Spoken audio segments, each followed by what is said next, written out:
할렐루야, 성경 통독 제72일째입니다. 오늘은 사사기 1장에서 4장까지 살펴보도록 하겠습니다.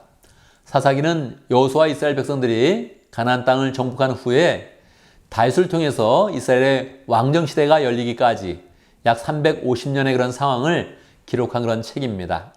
사사라는 그런 말은 우리가 보통 사용하지 않는 말인데 원어의 뜻을 보면 재판관 그런 뜻을 가지고 있습니다.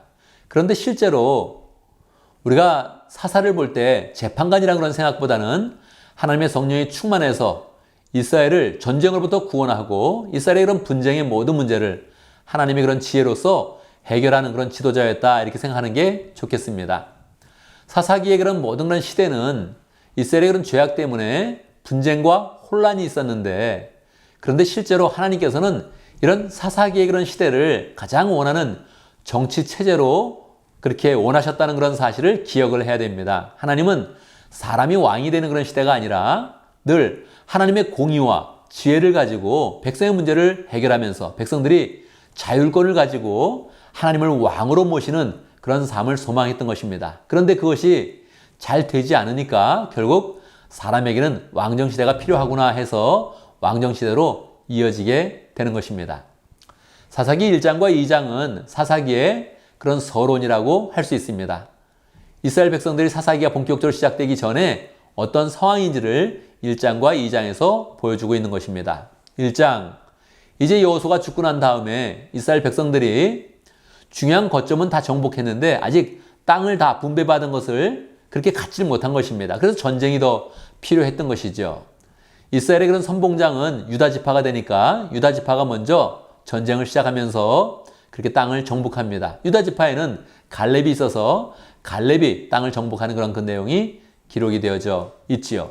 그런데 그들이 정복을 하는 그런 과정에 사실은 완전히 정복을 하지 못하고 하나님이 가나안 족속은 다 멸하고 그들의 그런 문화와 그들이 섬기는 그런 신을 절대 섬기지 말라, 이렇게 말씀하셨는데 결국은 산간지방, 즉 산골짜기는 다 정복을 했는데 밑에 있는 그런 아래층에 있는 그 평야지대에는 정복을 하지 못하는 것입니다. 왜냐하면 그 이유가 기록되어져 있는데 그들이 19절에 보면 철병거를 가지고 있기 때문이다, 그렇게 이야기하고 있습니다.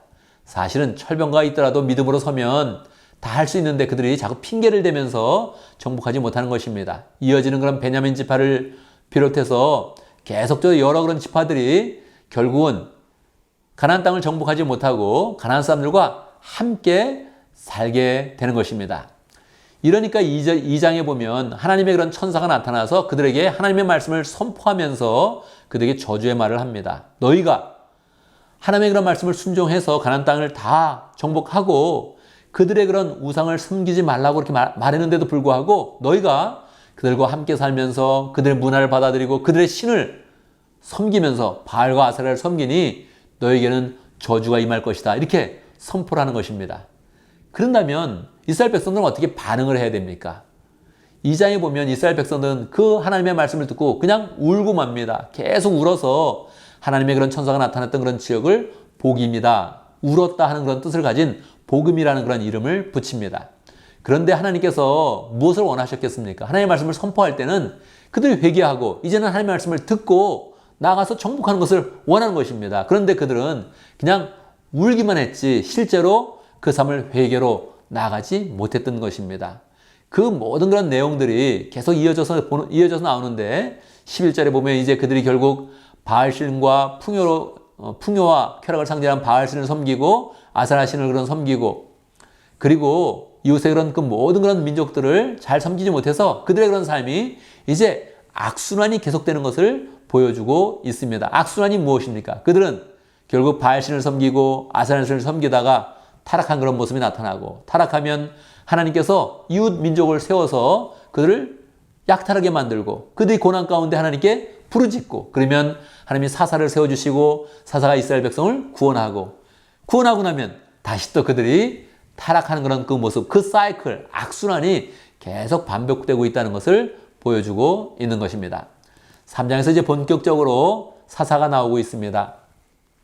사사는 총 14명의 사사가 있습니다. 7명은 그 내용이 길게 나와서 긴 그런 그 내용으로 사사의 그런 그 모습을 보여주고 또 짧은 그런 내용, 아주 짧은 내용으로 7명의 그런 사사가 나와서 14명의 사사의 모습이 나타나고 있습니다.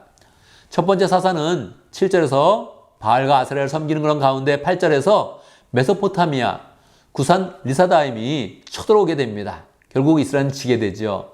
8년 동안 그들을 섬깁니다. 얼마나 어렵겠습니까? 8년 동안 식민지 생활을 하는 것이죠. 하나님께 부르짖었더니 하나님께서는 온니엘을 보내서 그들을 구원하게 됩니다. 온니엘은 갈렙의 동생이었죠. 그는 용맹한 그런 장수였고요. 이스라엘을 구원해서 이스라엘에게 평강을 오게 했습니다. 온니엘의 그런 평강의 시대는 40년 동안 이어지게 되는데요. 이 40년이 첫 번째 사사가 기준이 되어서 40년 동안 하면 잘 것을 이룰 것이 되고요. 그리고 20년 하게 되면 잘 못한 것이 되고 또 80년이 되면 아주 잘한 그런 사사가 되게 되는 것입니다. 온니엘 시대가 끝나고 12절에 보면 에훗이 등장하게 됩니다. 다시 또 이스라엘 백성들이 우상을 섬길 때 모압 왕 에글론이 암몬과 아멜락 조선과 합성해서 그들을 공격하게 됩니다. 다시 이스라엘 백성은 18년 동안 식민지를 살게 되지요. 그런데 에훗이 단독으로 가서 조공을 바치러 갔다가 에글론 왕을 죽이고 나서 이스라엘 백성을 모아서 다시 애굽을 물리치게 됩니다. 그리고 80년 동안 이제 이스라엘을 평강으로 인도합니다. 그런데 이 에훗은 특징이 있었습니다. 왼손잡이라 그러는데 원어의 뜻을 보면 그냥 왼손잡이가 아니라 오른손이 불구인 왼손잡이입니다.